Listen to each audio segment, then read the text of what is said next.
տափերական գյուղից, հա, մեր գիները հասցրել ենք Բելգիա։ Ինչ քայլեր պետք է ես անեմ, որ կարճ ժամկետներում բացեմ գինեգործարան։ Սովետի ժամանակ ինչա զարգացած եղել գյուղատնտեսությունը, որտեվ իրացման խնդիր չի եղել։ Ֆերմերները զբաղվել են իրանց բանով, գյուղատնտեսությամբ, իրանք բիզնեսով չեն զբաղվել։ Գնում ենք իրանց, ասում ենք, ինձ էս խաղը դուր ամենաթանկ գնով կառնեմ, բայց մեկը վերջում էլի բան են անում։ Ոնց որ խափում են, ինչ-որ մի բան են անում, որ Հայաստանում վստահությունը էժան է։ Հա ֆերմերները լուրջ դեմք են։ Բարև ձեզ, այսօր գինեգործությունից ենք խոսում Տուշպավայն ընկերության համահիմնադրի հետ, Կարլեն ջան, բարև։ Ողջույն։ Լավ։ Մերսի շատ որ եկել ես, շատ վաղուց սպասում եմ իրականում այս հանդիպմանը։ Առաջին ուզում եմ հարցնեմ գինեգործարանները ինչ կան են աշխատում միջինում մի շիշ գինիից վաճառված։ Նկատում ես շահույթ, հա։ Հա, մաքուր եկամուտ։ Դե տարբեր է, ոնց որ ընկերություններ կան, տարբեր ընկերություններ տարբեր են իրանց բիզնես մոդելը կառուցում, որովհետև դու օրինակ կարաս ունենաս քո սեփական այգիները ու նաև ձեռք բերես խաղող, եթե չունես քո այգիները, իսկ եթե քո սեփական այգիներն ես հիմնում, դա մեծ ներդրում է, կախված իհարկե քո պլանավորված Եթե դրանք ես չունեմ այգիներ, եթե չունեք այգիներ, մոտավորապես այսպես ասեմ, այսինքն միջինը 2 կիլո խաղողից կարելի է ստանալ 1 շիշ գինի։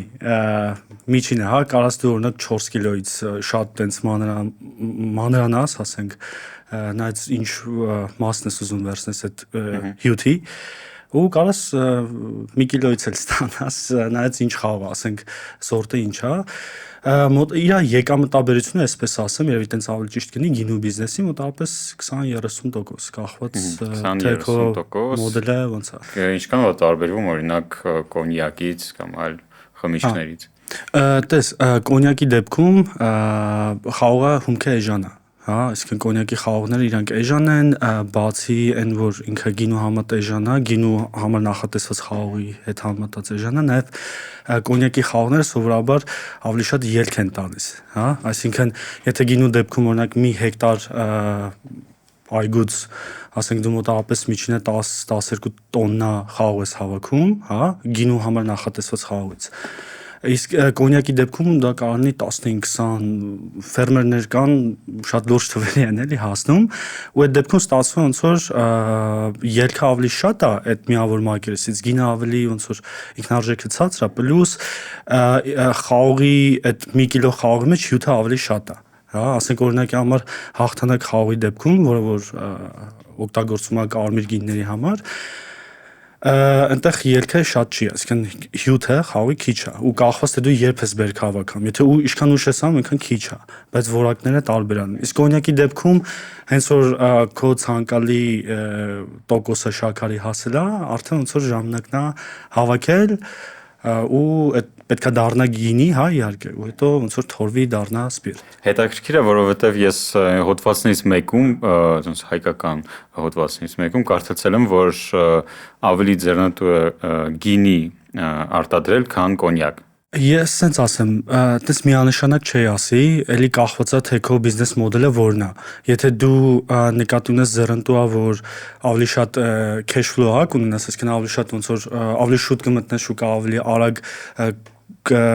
դարձնես գումարի քո ոնց որ ստեղծած ապրանքը, այդ դեպքում հա գինին, հա դու կարաս այս տարի սարքես, ասենք աշնանը, եկող տարի վաճառես։ Փրփրունների դեպքում պետնատների, որոնք որ մենք ունենք, դա նույնիսկ ավելի շուտ, մի քանի ամիս հետո ես դու կարողանում ռիլիզանս թողարկես շուկա։ Okay, նայ,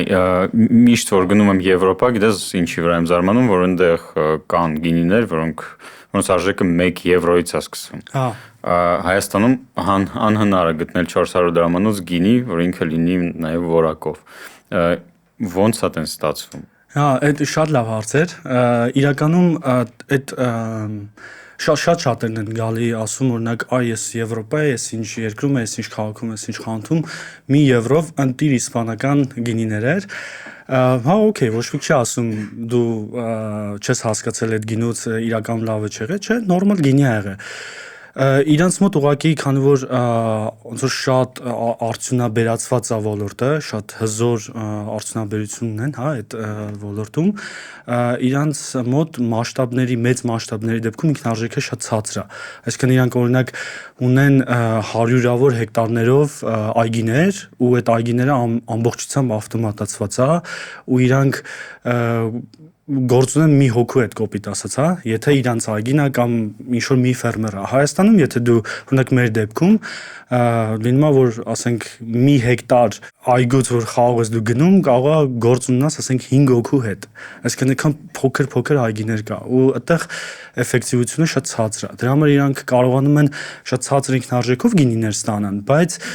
մեկը իրանք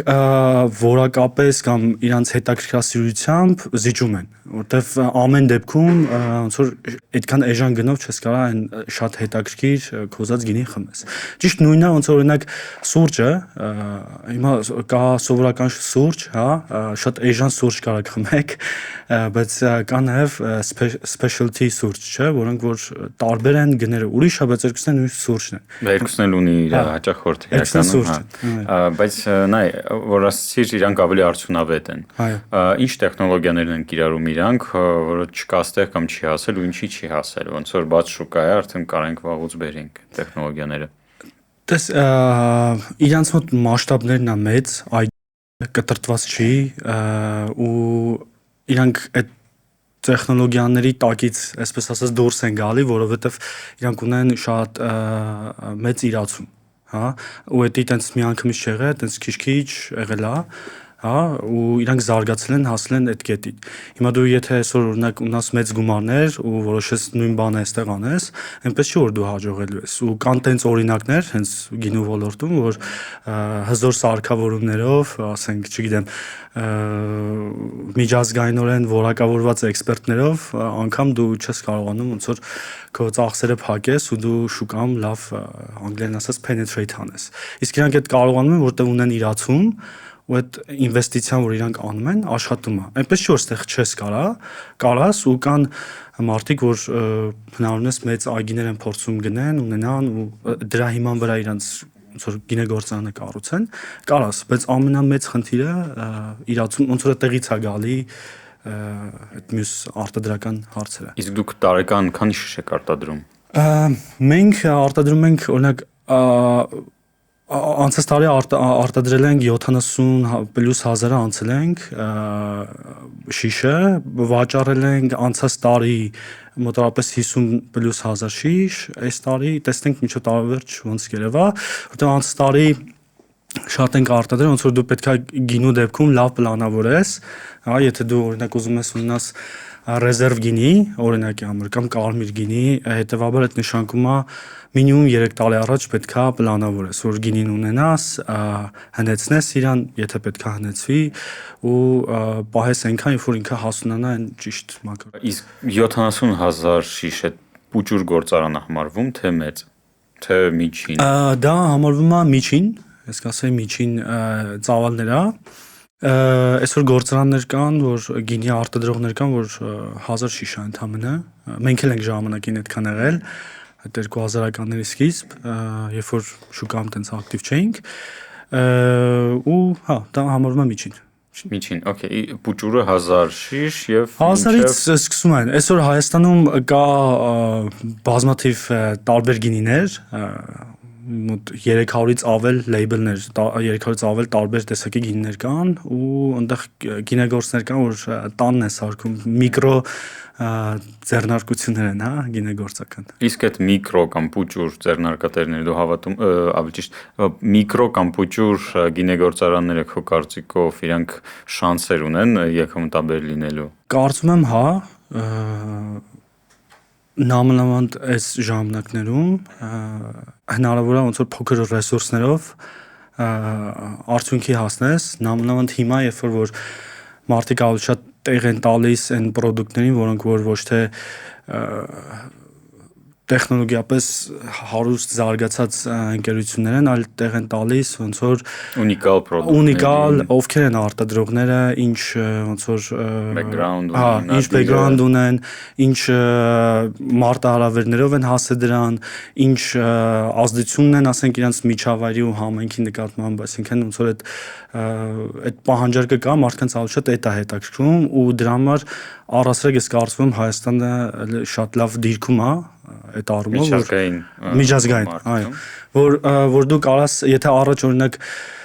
մարդիկ շատ էին բողոքում, որ դե Հայաստանը չգիտեն, ոնց որ մեզ համեմատում է զարգացած մյուս հին գինու երկրների հետ, Ֆրանսիա, Իտալիա, չգիտեմ, մյուս տեղերը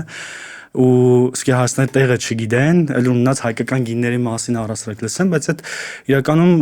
պրոբլեմ չի, այդ ոնց որ շատ բան է, հետաքրքիր մարտահրավեր է, որտեվ ես ինքս իմ փորձով եմ տեսել, որ նույն Եվրոպայում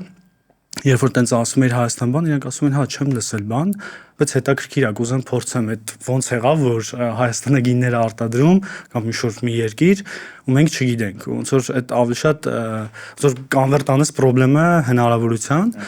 ուղղակի նայած ոնց էս դրա հետ վերաբերվում են։ Ինձ թվում է դա մեծ խնդիր, որովհետև Եվրոպայում մեր Կովկասյան տարածաշրջանը ու գինեգործությունը մեր տարածաշրջանում ասոցիացվում է կոնկրետ ուրիշ երկրի հետ, Վրաստանի հետ, ու ես դրանից մի քիչ նեղվում եմ, որովհետև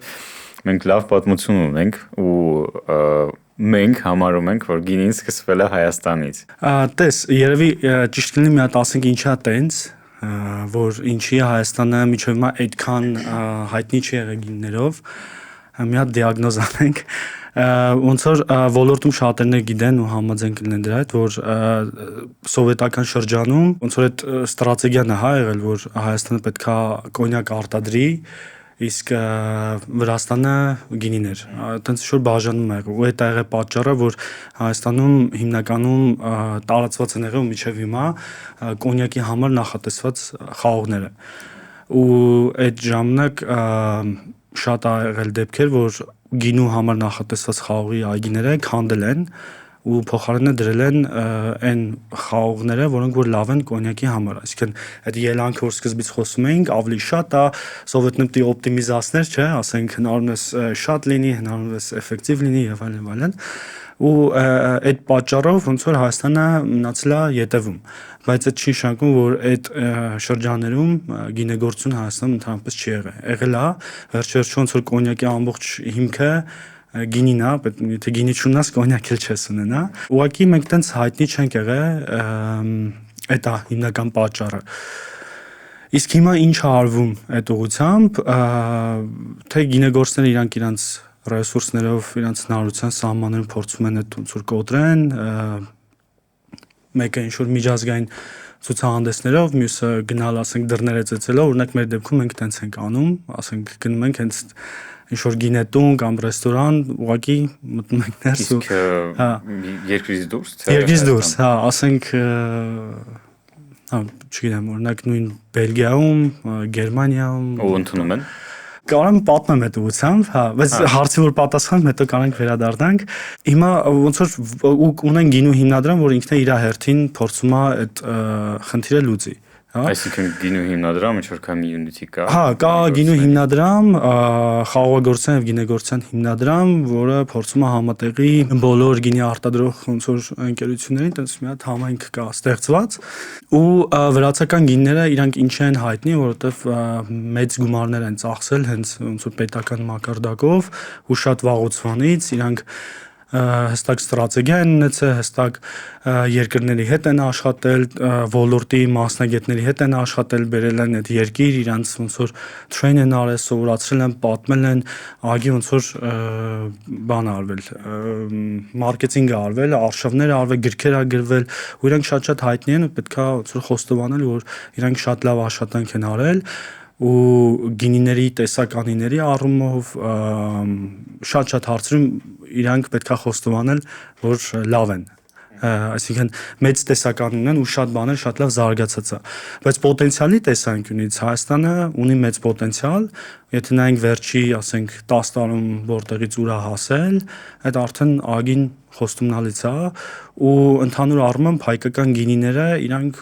շատ որակով գինիներ են։ Ես խոսում եմ առասարակ ամբողջ Հայաստանի գինիներին ու մի բան էլ ավելացեմ ու վերջ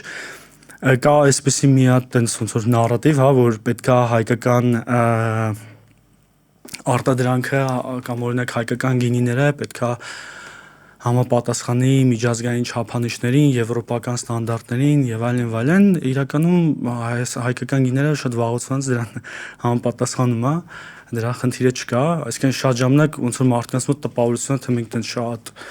հետ ենք մնացած ու մենք չենք կարող որակ ապահովենք, բայց այդպես չի։ Ու իրականում ես ու 90% ավելի 95% հայկական գինիները ես վստահ եմ, որ այդ բոլոր չափանիշներին բավարար են։ Հաստատ համոզված ենք, որովհետև հենց մտնում ենք խանութ, մենք գիտես չէ, մտնում ենք մեկ-մեկ խանութ, ուսումնասիրենք բրենդինգը մեր գինիների, որովհետև շատ է տարբերվում, շատ ունիկալ է, շատ հետաքրքիր է ոնց որ ամեն բրենդը իր յուրահատկությունը ունի։ Ցավոք դժբան ամեն խանութում չենք գտնում, բայց դա մի քիչ լավ չենք աշխատում։ Հա, բայց կարևորը Բելգիայում փորձում եք վաճառեք, դրա մասին պատմի մի քիչ։ Հա, Բելգիան ինքը շատ հետաքրքիր օրինակ է։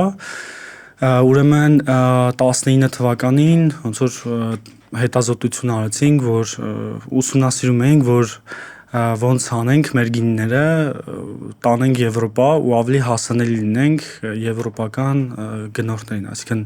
վայն բար, գինու բարեր, ռեստորան, խանութներ, տարբեր տեղեր ու այնտեղ մի հատ ոնց որ լոգիստիկ հաբ է, լոգիստիկ կենտրոն ենք գտել, ում հետ որ աշխատում ենք ու իրանց շնորհիվ մեր գինիները կարողանում ենք տեղափոխենք այնտեղ, իհարկե մեր հաշվին ամեն ինչը, բայց դրա լավն է, որ մենք չենք մաքսազերծում, այսինքն մենք ունենք այնտեղ պահեստ ու դրանով ոնց որ մենք մի քանի քայլ մոտիկ ենք լինում հնարավոր գնորդներին ու 19 թվականներ երևի ռեգիոնում կարելի ասել ոնց որ եզակի դեպքեր, այսինքն այդ որ տափերական գյուղից, հա, Հայաստանի, ասենք շուտ սովորական մի հատ գյուղ է, Հայաստանի գյուղ այնտեղից մեր գիները հասցրել ենք Բելգիա ու ես ինքս գնացել եմ այնտեղ, որ մեր գիները վաճառենք ու այնտեղից վերցնում էին նմուշներ, ասենք տարբեր քաղաքներ են գնում Եվրոպա, մենակ Բելգիա չէ, Բերլին, Ամստերդամ, Ցյուրիխ, տարբեր տեղեր ու փորձում էի ոնց որ sales անեի մեր գիները վաճառել։ Որ գինին էիք փորձում։ Այդ ժամանակ դե տուշպան։ Չէ, որ մեկը։ Բոլորը իրականում։ Այդ ժամանակ մենք մուսկատ չունեինք, դե մուսկատը մենք ես դեր մասին չգիտեի։ Մուսկատը շուկայում հայտնվել է 22 թվականից, բայց այն ինչ որ պատմում է 19 թվականին էր, նախքան կովիդը, հա։ Ու մեր կարմիր գինիներ, սպիտակ գինիներ, ռեզերվներ ու ոնց որ ճիշտ է մարդիկ չէին imանում, որոշները իմանում էին, որոշները չէին իմանում Հայաստանի մասի որպես գինեգործական երկիր, բայց որ իմանում էին դու որտեղից ես եկել այնտեղ ու հասել ես այնտեղ դուրը ծեծել ես, որ պետքա գինիները վերցնեն, այդ արդեն իրենց դուր էր գալի։ Տեղ ա եղել, որ մի անգամից պատվեր ա տվել։ Ինձ հետաքրքիր է իրենց ռեակցիա, ուղղակի։ Իրանք մի հատ դեպք պատմեմ, այդ Բերլինում էր, տենց տանջված արդեն մի 1000 տեղ գնացել էի, հա ու բանը մեքենա էի վերցել, այն վաղտ մի հատ ոնց որ սկուտերների պես էլի հեռախոսով կարա իր ավտո պատվիրեր, վերցներ car sharing-ի բաներ էլի։ Հա։ Ու դրանով տենց պատտվում է ամբողջ Բերլինը, ու ինձ հա շատ լոկալ է զգում, սակ ուրիշ հաճույք էր այդ։ Ու էդ էլ նաև ինձ օգնում էր, որ ավելի ինքնավստահ լինեի հանդիպումների, ոնց որ տպավորություններ, թե ես 100 տարի այնտեղ եմ ապրում։ Ու որ գնում էի այնտեղ, հա, մի հատ տեղ գնացի տենց հոգնած, արդեն սենց տանջված, մեծ մի հատ պահեստ է, իրանք մեծ խոշոր դիստրիբյուտոր էին ու խառն էին։ Ու ես այդ ոնց որ թայմինգը, ժամանակացույցը տես լավ չէինք ընտրել, որտեղ ընկել էր այդ սուբծննդյան տոները, դեկտեմբերի սկիզբն էր ու բոլորը խառը, սենց պատվերները պետքա հասցնեին առաքեն եւ այլն։ Ու իրանք սենց այդ խառը բան մեջ ես եկել եմ այնտեղ խոսում, ինձ ոչ մեկ չի լսում։ Հետո ինքը ոնց որ անդադ բան անում։ Ուզում ասի հանգիստ թող մեզ, խանգարում ես, գնաց տեղից։ Ու գերմաներեն էլ այնտեղ մի բան ասում, պարզեր որ հետ էր ասում։ Հետո որ այտենց մի քանի փորձից հետո անհույս էր, այդ պայն սենց ջղայնացա, որ ես ոնց որ այսքան տեղ կտրե եկե հասել եմ ձեր մոտ ու ոնց դու մի րոպե ժամանակ չես ունենա որ ինձ լսես ու այդ ամիջը համ որ մտածում էի ու արդեն ես Պարզվեց ասեցի հենց իրան։ Դենց իրան ասեցի ու այդ պայս սենց սարավ, ասեց ինչ գինիներ է, որ երկիրն է, ու սենց բան եղավ, ոնց որ կոտրվեց սառույցը, ասեց օքեյ, իմ գոլեգան ազատ է, կարաս իր հետ խոսաս, ու իրանց հետ կարելի ասել դիլ եղավ, այդ իր գոլեգայի հետ, հետո փորձեցին, հետո կապ ստեղծեց եւ այլն, բայց որ կոവിഡ് եկավ, ոնց որ ամեն ինչ խառնվեց իրար։ Իսկ հիմա չեք շարունակում։ Հիմա չէ, որովհետեւ լիքը բաներ, այսինքն տեղեր կար, օրինակ Բերլինում վայն-բար կար, որ մեր գինները վերցնում էր, հաճախակի կոവിഡից հետո առասարակ փակվեց։ Շուկան շատ փոխվեց կոവിഡից հետո, Ուկրաինայի պատերազմից հետո Եվրոպան այլ է, նույնը չի, ինչ ասենք, միջև կոവിഡը շատ է փոխվել, բայց ոնց որ նոր հնարավորություններ կան, ու այնպես չի որ պետքա ձեր քաշել չէ, ոնց որ ինքը հետ է վերականգնվում։ Ինչ քայլեր պետքա ես անեմ, որ կարճ ժամկետներում բացեմ գինեգործարան։ Թող լինի փուճուր, թող 10,000 շիշ տարեկան լինի, բայց լինի։ Ենթադրենք դու ուսումնասիրել ես, մոտավորապես գիտես ոնց է սարքում, կամ գինեգործ ես կամ գինեգործ չես, բայց արդեն հասկանում ես կամ ուզում ես էքսպերիմենտ անես, ենթադրենք այդ մասը ծածկած է։ Առաջինը պետքա ունենաս սկսես խաղից, ինչ խաղողներ ես օգտագործում։ Այդ էլ կախված է թե քո կոնցեպտը որն է, դու ուզում ես օրինակ հազվագյուտ խաղողների հետ աշխատես, թե ասենք, չգիտեմ, տարածված խաղողներ, օրինակ արենի, ոսկեհատ կամ Իսկ որտեղ են արտադրում հազվագյուտ խաղողները Հայաստանում։ Տես, դու կարաս արտադրես Հայաստան ցանկացած տեղ, օրինակ մենք արտադրում ենք Էսպային Արարատի շրջանում, հա, գործարանը, բայց խաղողները գալիս են, ասենք, Տավուշից, Վայոց-Ձորից, Արարատից տարբեր տեղերից։ Դու ցանկացած տեղ կարաս արտադրես, բայց խաղողները տարբեր տեղեր են։ Հիմնական գինեգործական շրջանները, հա, որտեղ հենց գինու խաղողներն են, Վայոց-Ձորն է, Արարատի շրջանն է, Արագածոտնն է ու Տավուշն է։ Այդ շրջաններն են։ Հիմա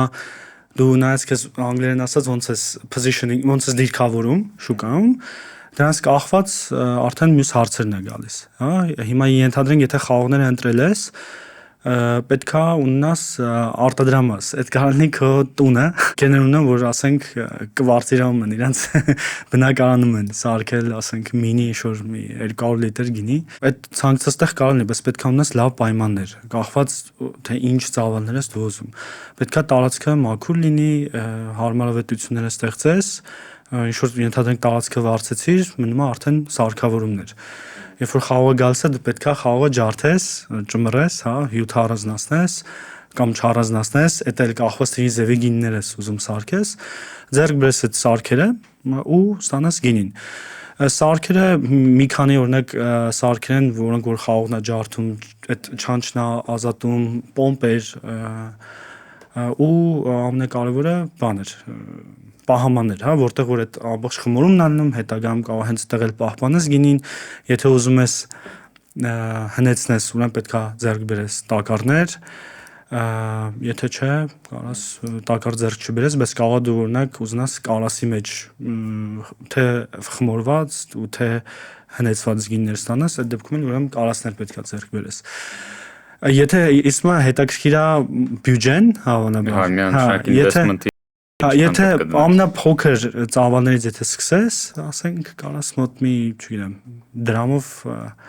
4-ից 10 միլիոն դրամով տենց սկսես, շատ պրիմիտիվ բան։ 4-ից 10 միլիոն դրամ ու ինչքան զուտ սարքերի առումով։ Հա, կարաս մի քանի հազար շիշ ստանաս, ասենք մի 2000 շիշ։ Եթե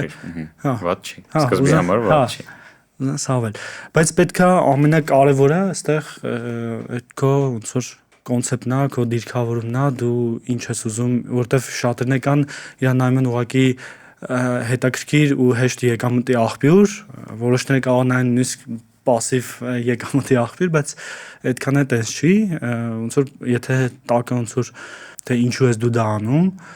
ու ինչ խնդիրներ ես դու ինչ մարտահրավերների միջով ես դու այդ անում, մարդկանց այդքան կարող չէ տակ։ Այսինքն ինչ որ միսիա պետք է Ինչ որ առաքելություն։ Հետաքրքիր է, ուզում էի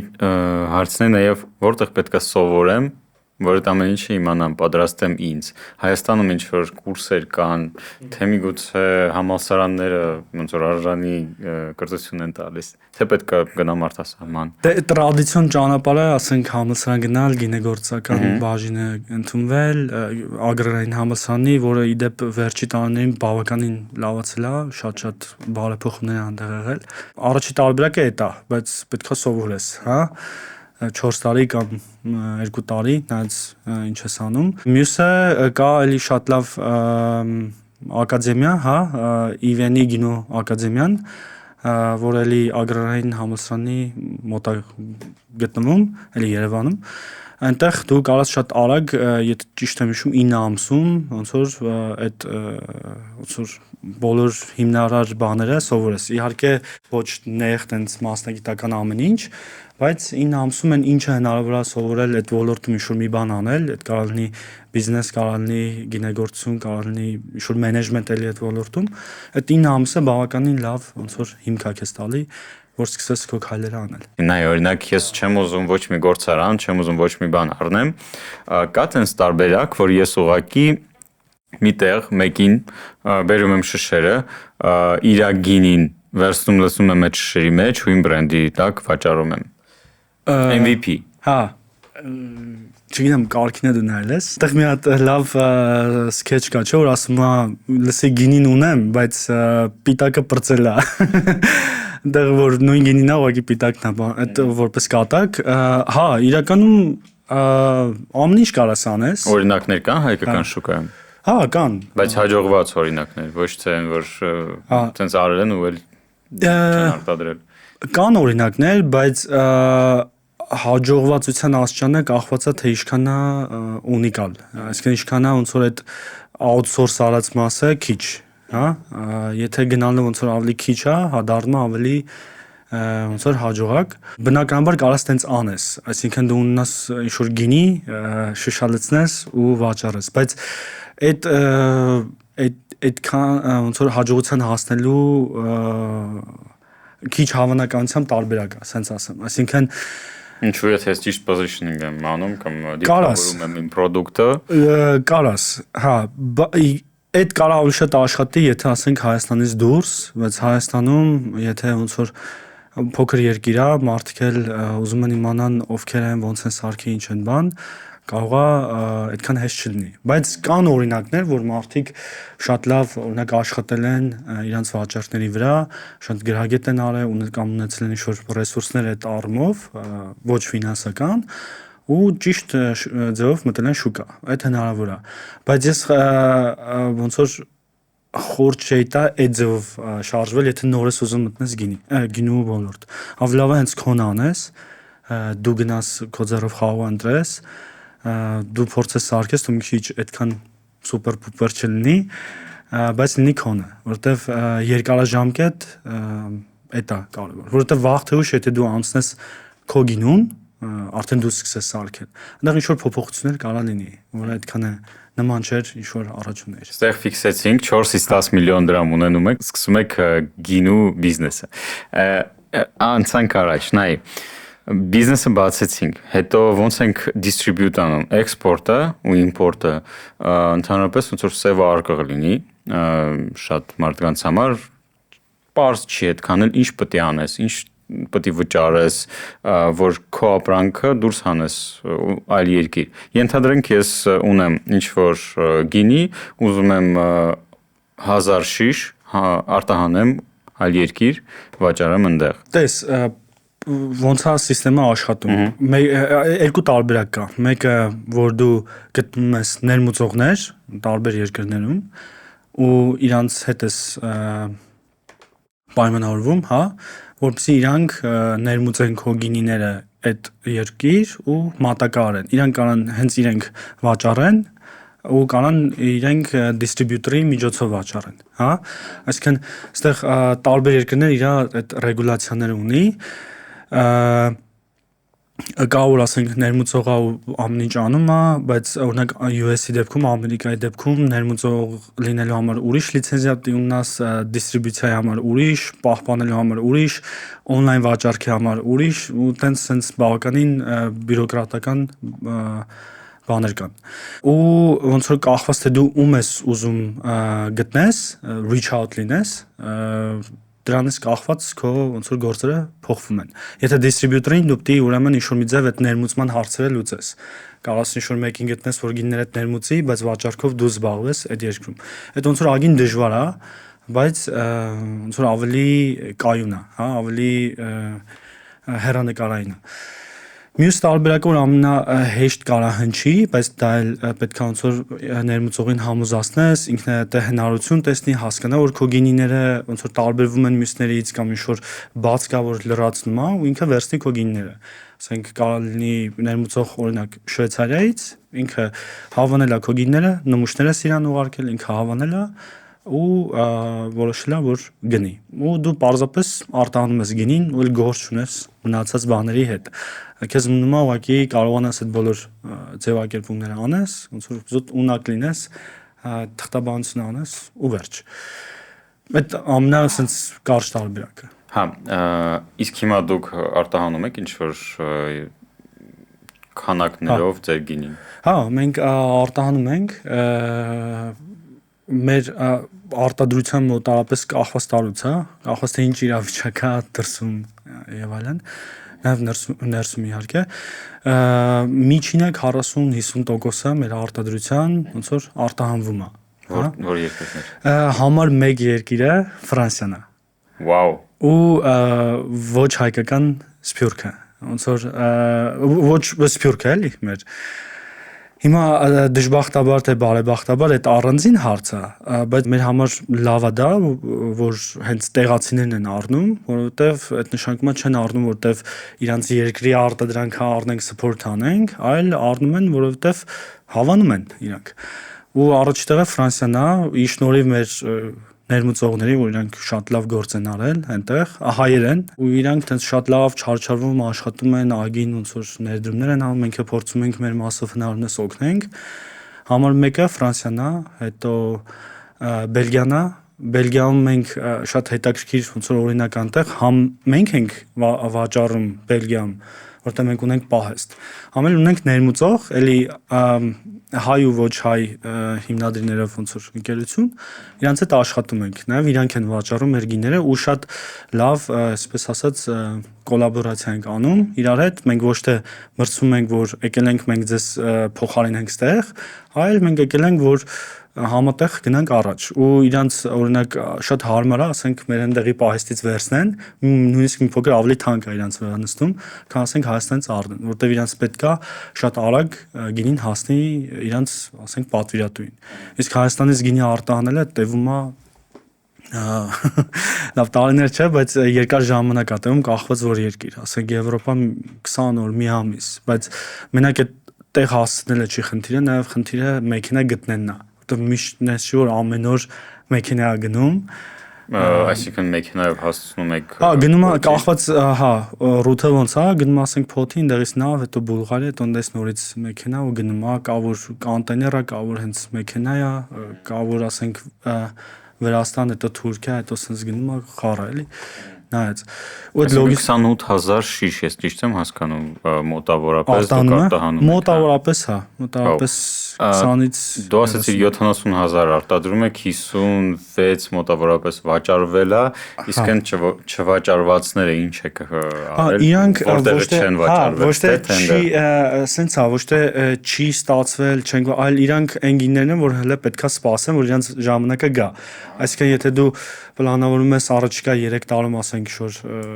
50% կամ 20% ամեն տարի աճ, ասենք վաճառքների մեջ, դու ուրեմն պետք է այս տարվանից դա նախատեսես, այսինքն դուք արտադրել եք ավելի շատ։ Մի քանի տարի առաջ նայես նախապես պատրաստես դրան։ Իսկ այդ գինին, որը պահպանվում է հիմա շշերի մեջ։ Ես գիտեմ, որ կա հնացման ձև, որ շշերի մեջ են հնացնում գինին։ Այդ ինչ պայմանների մեջ պետք է պահես գինին, որ ինքը հնանա ու թանկանա։ Հա, բնականաբար գինին ինչքան հնանում է ինքը այսքան ապրում է շշի մեջ, ինքը փոխվում է Ի տարբերություն կոնյակի, ցավոք, տալիս են 3 տարեկան, 20 տարի չես խմում, չի դառնում 23 տարեկան։ Նշան դրեքիդ բացում ես, բարձում է։ Սխալ գիտես։ Սխալին պոինտը։ Տենց է։ Այդ դրա համար պետք է գինի առնել։ Գիտեր որ investment ես անում, այսօր 3 տարեկանն ես առնում։ Բայց գինին էլ ռիսկային է, կարող է փչանա, ոնց որ պետք է ճիշտ պայս, այսինքն։ Հա, պայմաններից էլ կխոսանք, բայց հիմա պատմի հնացման process-ից։ Դե գինու դեպքում ոնց որ երկու մաս կա հնեցման, հա, մեկը տակառի մեջ, եթե տակառ ես դու ուզում, այսինքն այդ փայտային այդ հոտերը, համերը գինու մեջ ինտեգրվի, այդ տակառն է, տակառում դու հնեցնում ես, կա որ դու կարաս հայկական կարասի մեջ հնեցնես դա էլ հիմա ոնց որ նոր ոնց որ ուշադրություն է գրավում առասարական ամբողջ աշխարհում կարաս դու հնեցնես պարզապես այդ պահամանների մեջ որտեղ որ դու ունես ինքը փոխվում է բայց այն ճիշտ հնեցումը այդ պահամանի մեջ տենց ինչ-որ առանձնապես էֆեկտներ չկա իսկ մյուս տարբերակը այդ հնեցումների մեկ էլ գինու շշի մեջ հնեցնելը այդ դեպքում ինքը ու քանի որ այնտեղ խցանա խցանել էլի փայտա, հա, էլի կաղնու կեղևներից են ստանում, դա էլ հետաքրքիր պատմություն է։ Ինքը գինին այնտեղ ձևավորվում է, հա, այսինքն կա ոնց որ bottle aging, մեկը կա, ասենք barrel aging, երբ որ դու տակառի մեջ ես հնեցնում ու երբ որ շշի մեջ ես հնեցնում, ուրիշ արդյունքներ է ստանում, հետաքրքիր ձևով ձևավորվում է, տակառի մեջ ուրիշ, մյուս տեղերն էլ ուրիշ։ Հա, սովորաբար ասենք վաճառողները, երբ որ գինին վաճառում են ու այն գինու տենց սիրահարներին, որ խորանում են բան, իրանց ասում են օրինակ դու այս գինին ինչքան կարաս պահես։ Ու այդ իսկական ոնց որ գինու սիրահարները, իրանք հետաքրքրված են այդ հարցով, ոնց որ օքեյ, այս քո կարմիրը ասենք շատ լավ գինի է, ինչքան կարամ պահեմ իմ մառանում։ Ու տենց մարդիկ կան իրանց տանը մառանում, ասենք 1000 շիշից ավել կարող մի քանի հազար շիշ գինի ունենան։ Ոնց որ կան տենց կոլեկցիոներներ, հա, ու հետո իրանք նաև վերավաճառում են։ Ու տենց կան նույնիսկ գինու բրոկերներ, այսինքն իրանք հին գինիներ ունեն տարբեր վինտաժներ, ու իրանք գիտեն ով ինչ է սիրում, ու իրանք նաև հետո վերավաճառում են։ Նո, իսկ Հայաստանում կա այդ պրակտիկա։ Հայաստանում գուցե լինի, ուղղակի ես չգիտեմ, պարզապես չեմ լսել։ Բայց մարդիկ կան, որ օրինակ իմ ընկերների շրջանում էլ կան մարդիկ, որ ասենք տարբեր գիններ են պահում, նույնիսկ մեր գնորդներից մարդիկ կան, որ վինտաժներ ունեն, որ մենք չունենք։ Հա, տարե թվեր կա, հա, ասենք որ շատ շուտ օրինակ 2000-ականների սկիզբ եղել է, հենց կոնկրետ այդ ոնց որ խմբականակից մենք չունենք։ Իսկ գինու սիրահարներին հասանք, գինու օրերը Երևանում, որ անցնում են, ես զարմանում եմ ինչ նոր բրենդներ եմ տեսնում, ոչ միտեղ խանութներում չկան իրանց ապրանքը, բայց տաղավարներ լինում են։ Այդ ովքեր են այդ no name գինեգործարանները, հարցրեք, ես կարամ վստահեմ իրանց։ Հա։ Դե գիտես կան ոնց որ այսպես ասած օպորտունիստներ, հա, որ սենց արագ կտրուկ որոշել են ես է պետք է անեմ ու վատ իմաստով չեմ ասում ու կարող է տենց վաղը իրանք դառնան համար մեկը, հա։ Ու կան մարդիկ, որ իրանք շատ քիչ քանակով են վաճառում, ասենք գինետներում, մենակ ասենք Invino, Guinea Pig, Decant, տենց տարբեր տեղեր ու շատ քանակ չունեն ու ուզում են ոնց որ գինորերին գան մարդկանց սաունդ հասնեն ու ասեն գիտես կարաս այս ինչ տեղը գնաս վաղը առնես իրանք քիչ քանակ են դրա համար շատ տեղեր չես տեսնում ու ասենք մասնավորապես սուպերմարկետները դու դժվար է քիչ քանակով գիները գտնես հա իսկ sense կարծիք կա ամեն դեպքում շատ եմ լսում որ գինեգործությունը Հայաստանում զարգացել է շնորհիվ սփյուռքահայերին մեծ մասը դու համաձայն ես այդ կարծիքի հետ ես տենց չէի ասի որ այդ տենց է ունեն իրանք սփյուռքահայերը ունեն իրանք ներդրումը առասարակ ցանկացած ոլորտում ես առասարակ շատ ոգևորվում եմ երբ որ տեսնում եմ ինչ որ մեկը եկել է Հայաստան ուզում է ինչ-որ մի բան անի, ինձ շատ է դուր գալի ու ես վստահ եմ մեր արագ զարգացման ոնց որ ճանապարհը դա այդ ճանապարհներից մեկն է, հա, որ մաքսիմում արագ զարգանանք, մաքսիմում արագ բացվենք, արագ այլ մշակույթների ծանոթանանք, չգիտեմ, այլ ինֆորմացիա ստանանք եւ այլն եւ այլն։ Բայց որ գինեգործությունը ես դες չեմ լսել, առաջ անգամ լսում, ոնց որ մեր հայ գինեգործները սովետական շրջանից գինի են սարքել, հա։ Մենք 90-ականների վերջից ենք եղել։ Ես ժամանակ շատ փոքր երեխա եմ եղել, իմ հայրը ժամանակ սարքել է։ Գուցե բայց որ ինքը տես բում է ապրել, ունեն հավանաբար իրենց ներդրումը նաև ու մեծ գուցե։ Իսկ ձեր բրենդից կպատմես ոնց եք հիմնել այդ գործարանը։ Գործարան չի, ինքը ջուրջ ինչ-որ արտադրություններ։ Հա, Տուշպան հիմնադրվել է 90-ականներին, իմ հայրն է հիմնադիրը, ինքը մասնակցությամբ գինեգործ է, սովորել է սովետական շրջանում բնականաբար, հետո աշխատել է տարբեր գործարաններ, այ հենց factory-ներ, հա, որոնք որ ուղղված են եղել գինու ուղղությամբ, կոնյակի, օղու տարբեր ցանկացած խմիչքի, ու հետո որ 90-ականներն էր մենք մեր անկախությունը նոր ենք ձեռք բերել, ոնց որ շատերի համար այդ դժվար տարիներ են, չէ՞ եղել, շատ ծանր, բնականաբար մեր համար էլ, բայց իր համար եղել է նաև հնարավորությունների տեղ։ Ու ինձ այդ շատ է դուր գալի ու ես ոնց որ 100% հանդեցով տենց ոնց որ այդ մտքով ես սկիզբում եմ, որ ոնց որ ցանկացած այդ խնդրում կարելի է նաև հնարավորություններ գտնել, ոչ թե անիմաստ լինել պոզիտիվ մարդ, այլ ոնց որ փորձել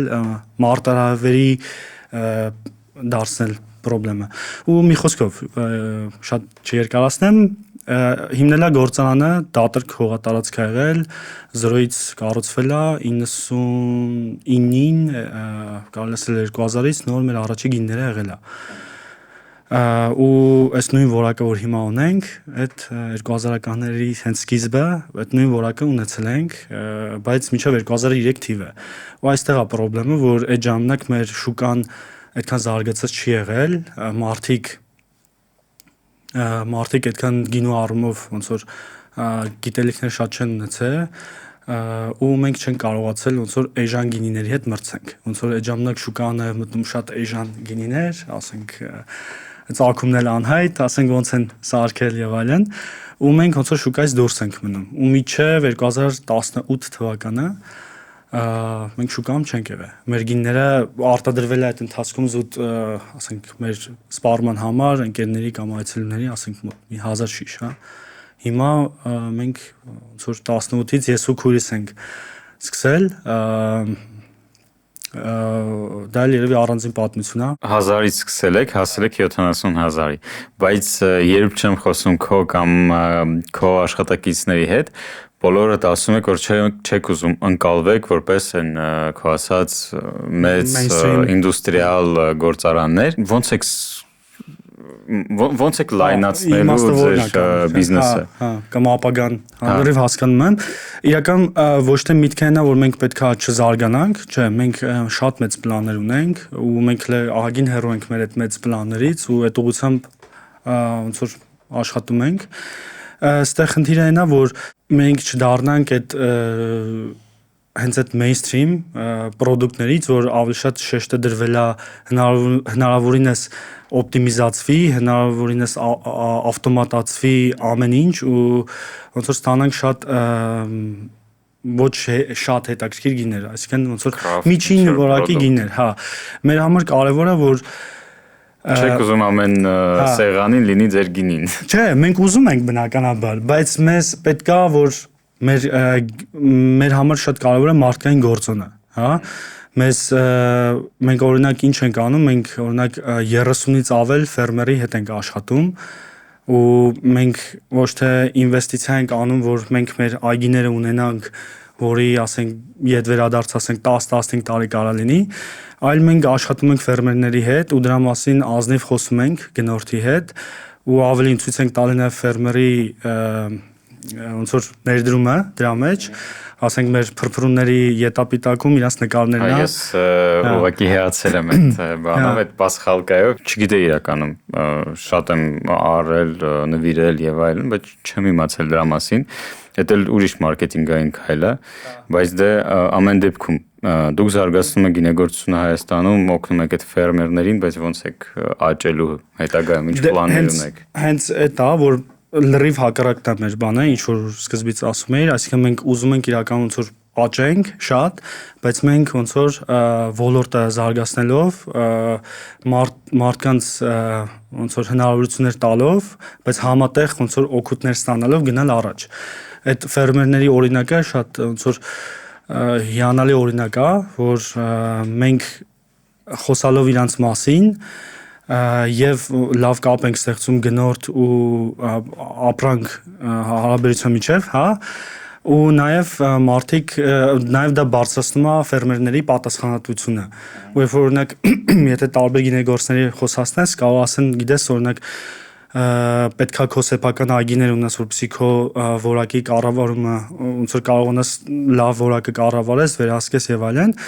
Այս դեպքում մենք իրանց պատասխանատվությունը բարձրացնում ենք, որտեղ իրանք գիտեն, եթե իրանց խաղով վատ մշակեն, իրանց նկարը շշվրակ է, ու դրա համար իրանք ոնց որ պատասխանատու են մոտենում, ու այդ ոնց որ անգլերեն ասած win-win է, եւ մեզ համար օգուտ, եւ իրանց համար, եւ նույնիսկ գնորդի համար։ Ու մենք ուզում ենք ոնց որ գոյություն ունեցող համակարգը, որ մենք ունենք, իրավիճակը այգիների հետ կապված, մենք ուզում ենք դա ոչ թե փոխենք կամ քանդենք կամ ուրիշ բան սարքենք, այլ մենք ուզում ենք դրա հետ ոնց որ հաշվի նստենք ու ավելին կարողանանք դրանից ոնց որ զարգացում ունենանք, հա, այսինքն մենք գնալով պլանավորում ենք ավելի շատ ֆերմերների հետ աշխատենք, ոչ թե ոնց որ մենք մեր ունենանք ու իրանք վերջում խնդիրների առաջ կանգնեն, այլ մենք իրանց հետ աշխատենք, բայց այլ բարեգործություն չի, որովհետև այս ձևով մենք ինվեստիցիա չենք անում այգիների մեջ, մենք կարողանում ենք ոնց որ խաղողը առնենք, վերամշակենք, դարձնենք գինի ու վաճառենք, այսինքն ու փրփրումների դեպքում, հա, դա այլ մոդել է, ու փրփրումների դեպքում դու ավելի արագ ես ոնց որ իրան շուկա թողարկում, այսինքն եթե սեպտեմբերին եղավ բերքահավաքը, կարող հոկտեմբերի վերջ, նոյեմբերին դու արդեն թողարկես շուկա ու արագ ոնց որ կարողանաս ծախսերը փակես, ֆերմերներին ուրախ պահես, ոնց որ այս իրավիճակում բոլորն են ուրախ ու դրա շնորհիվ մենք նաև կարողանում ենք ավելի մատչելի գնով մեր ապրանքը տեղ հասցնենք։ Խոսքը գնում է փրփրումների մասին, որտեվ մենք կարողանում ենք այդ գինը ապահովենք, որ շատերի համար զարմանալի է, բայց մենք դա ստացել ենք։ Հա, այս մեր ֆերմերները իրանք կարան դառնան ընտիր գյուղատնտես շատ ուժեղ, եթե իրացման հարցը լուծվի։ Այսինքն այդ որ մենք խոսքի օրինակի համար որ տեսնում ենք լքված այգիներ ու շատ ես տեսնում ենք Տավուշի հատվածում որ անցած տարի բերքահավաք ենք անում շատ կար ու որ sense տեսնում ենք ամայի հողեր բան մեր մոտ sense բան է վրթովմունք առաջան որ մարդիկ թողել են անտեր չեն մշակում ու այ որ մշակեն փող կաշխատեն այ որ փող աշխատային տնտեսությունը կզարգանա այ մենք էլ լավ կլինենք իրանք էլ եւ այլն բայց իրականում օքեյ այդ մարդիկ էլի կմշակեն որ ասած սենը որ իրանք թողել են ոնց որ լավորից չեն թողել դա այսինքն իրանք իրացումը չեն կարողացել անեն սովետի ժամանակ ինչա զարգացած եղել գյուղատնտեսությունը որտեվ իրացման խնդիր չի եղել ֆերմերները զբաղվել են իրանց բանով գյուղատնտեսությամբ իրանք բիզնեսով չեն զբաղվել իրանք գրագետ եղել են գյուղատնտեսներ հա հիմա այդ իրացման խնդիրը չկա այդ մենք տուշպա լաբով լուծում ենք, որտեղ մենք համագործակցում ենք իրանց հետ ու իրանց դարձնում ենք մեր, այսպես ասած, աստղերը ու արդյունքում եւ մենք ենք շահում եւ իրանք են շահում։ Օրինակի համար ֆերմերներ շատ գինեգործներ բողոքում են ֆերմերներից, որ գնում ենք իրանց ասում ենք ինձ էս խաղողը դուր ամնաթանկ գնով կառնեմ, բայց մեկը վերջում էլի բան են անում։ Ոնց որ խափում են, ինչ որ մի բան են անում, կամ օրինակ եղել են լավ սպեկուլյանտ առևտրականներ, ասենք տեսել են ինչ խաղողը օրինակ թանկ է, ասենք Վայոց-Ձորում, գնացել են մյուս ռեգիոնից, խաղողը առել են էժանով, տարել են դա թանկով ծախել են։ Ու իրականում այդ խաղողը շատ կարևոր է թե որտեղից սարդում, որտեղ օրինակ նույն ասենք, չգիտեմ, Արենին կամ չգիտեմ, Հաղթանակը դու Արարատի շրջանում ուրիշ բերք ես տանում, ուրիշ ռեգիոնում, ուրիշ, որտեղ այդ իրանց դիրքը, կլիման ուժեղ ազդում է, այդ շատ կարևոր բան է խաղողի որակի համար։ Ոչ թե այնտեղ լավն է, այստեղ վատն է, այլ ամեն տեղանք ունի իր խաղողը։ Ու տես բաներ են անում ու տենց խափել են, գինեգործներն են ուժը, հետո բողոքել են, մի խոսքով sense մի հատ կոնֆլիկտ կա։ իրականում, ոնց որ երկու կողմը իրար տենց չեն սիրում։ Ոչ բոլորը իհարկե, ես չեմ ասում որ տենց է միշտ։ Հիմա ինչ են անում։ Օրինակ գնում են ասում են ես 300 օրինակ պայմանական 300 դրամ է խաղը, տալիս եմ 400 դրամ, պայմանական թվեր եմ ասում։ Դու ինձ տուր քո այգու ամենալավ խաղը, այն 20% որ վնասված է, բերքը լավ չի, եղանակի պատճառով ինձ չտաս։ Տուր ինձ ամենալավը, թանկ եմ տալի։ Այնի ասում եմ շատ լավ։ Վերջը որ խաղում է իր այգին, այնտեղ ոնց որ աչքը տենում է որ վազերի վրա այդ իր վատ խաղը մնացել է, բայց սիրտը չի տանում, ոնց որ թողում է վազի վրա, ոնց որ չի կարում է թողից, դիպոց էտել է խաղում, արքերի տակն է դնում։ Ոնց որ չի կարելի տենց, հա, բայց միտեղ էլ ոնց որ հասկանաս իրանց այդ մարդիկ ոնց որ չարչարվել են սաղ տարին ու եղանակի պատճառով ինչ որ այդ բերքը վատացել է, հիմա իրանք չպետք է դնեն։ Սա հասկանալի է ինչ որ առնում։ Ես չեմ արդարացնում որ պետքա պայմանավորությունը խախտել եւ այլն։ Ուրեմն մենք ինչ ենք անում։ Մենք օրինակ իրանց ասում ենք էլի ենթադրենք 300 դրամ է, քեզ տալիս ենք 400 դրամ, դու ինձ տալիս ես քո բոլոր խաղողները եւ լավ եւ վատ, բայց մի պայմանով, որ լավերը առանձին ես դնում, վատերը առանձին։ Ոսկե առանձին արքերի մեջ։ Ու ինչ է լինում։ Իրանք նորմալ է տանում են, դա իրանց համար բարդ բան չի։ Իրանք հաճույքով սա խաղում են, մի քիչ ոնց որ ընտրելու պահն է էքստրա գործ, բայց անում են։ Ու արդյունքում որ իրանք sense արքերը դնում են, ու հետո ժամանակն է գալու որ դի կշռես արդեն հետո գումարը հաշվեք բան, իրանք որ sense տենում են թե քանի արքա իրանց վատ խաղը, ու որ դու դա ասել ես նույն գնով պետքա տանես, իրանք վատ են զգում ու ասում են հիմա ինչ ես վատ իրանց լեզվով ասած հոտած խաղողը պետքա առնես տանես, ասում ես հա, ու իրանք վերջում զեղ չեն անում։ Իսկն վերջում այդ խաղողը ասում են դե չէ, սենց ոնց կդնի, ոնց որ վատ խաղող է։ Բայց իհարկե մենք ոնց որ նույն գնով վերջում էլի տանում ենք, այդ գնումը ասենք ուրիշ բան, տակ այդ մարդիկ չգիտեմ, կարան սարքեն թորեն, օղի ստանան տարբեր բաներ։ Ու ասածս որն է, որ այս ձևով մենք ոնց որ կարողանում ենք իրանց ուրախ պահենք ու մենք ուրախ մնանք։ Մենք իրանցից չենք բողոքում ու իրականում մենք ավել գումար չենք տալի, մենք տալիս ենք էլի նույն գումարը, ոնց որ այն առաջի օրինակներ, հա, որ ասում է ամենաթանկը, ուղղակի առանց բանի, մեկը մյուսին խաբելու։ Ու մեր մոտ շատ բարձր վստահություն կա։ Արդեն դրանից հետո նենց է, որ մենք կարանք արքերը թողենք, ասենք կշռի զանգի ասա ինչքան է։ Այսինքն sense ինչ որ վստահություն կա։ Ու մի կարևոր բան էլ կուզեի ասել, որ Հայաստանում այն անկախ են մեր խնդիրներից որ ունենք, մի հատ շատ կարևոր բան կա, որ Հայաստանում վստահությունը էժան է։ Այստեղ լավ իմաստով, այսինքն նույնիսկ երբեմն ձրի է, երբ որ ուրիշ երկրներում դու պետքա մարդ վարձես, գումար ծախսես, վերահսկողություն անես, անես, այն անես, այդ գումարը, այդ գումարը փոխարինվում է այստեղ այդ վստահելու մարդկանց վստահելու հնարավորությունով, ու քանի որ մենք կարող ենք վստահենք, մենք այդ ծախսերը չենք անում։ Ու երեք այսքան է։ Շատ հավես պատմություններ իրականում։ Ես ուղղակի ուրիշ աչքով նայեցի այդ իրավիճակին, որ կարելի է sense ոնց է հորինում այդ հա, նշի, այդ ասենք տենց ինչ-որ լրի պատահական է եղել, այսինքն պատահական ոնց որ մարդկանց ասել ենք արի սենց արա, երևի մի քիչ է ինտուիտիվ, որովհետև Եվ դու ես հասկանում իրաց բանը, վերջ-վերջը ես ասենք գյուղում մեծացած գյուղի տղա եմ, այսինքն գյուղում եմ մեծացել մեծ ժամանակս, հա, այսինքն ես ինքս գիտեմ գյուղացիների, ասենք հոգեբանությունը, իրանց այդ դարդուցավը եւ այլն։ Հա լիքը խնդիրներ կա, կամ մարդիկ որ չեն աշխատում ծույլ են բան, կան, բայց դե էմիս կողմն է պետք է նայել, որ այնպես չի որ իրանց մոտ կյանքամնիշ լավ էր ու ալարել են այդ գործը չեն արել։ Ֆերմերները լուրջ դեմք են։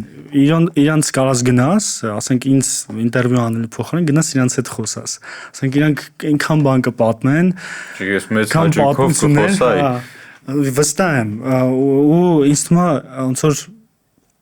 շատ ոչ միայն այդ ոնց որ հասարակ գյուղացու ինչ որ կյանքից կտեղականաս, նաև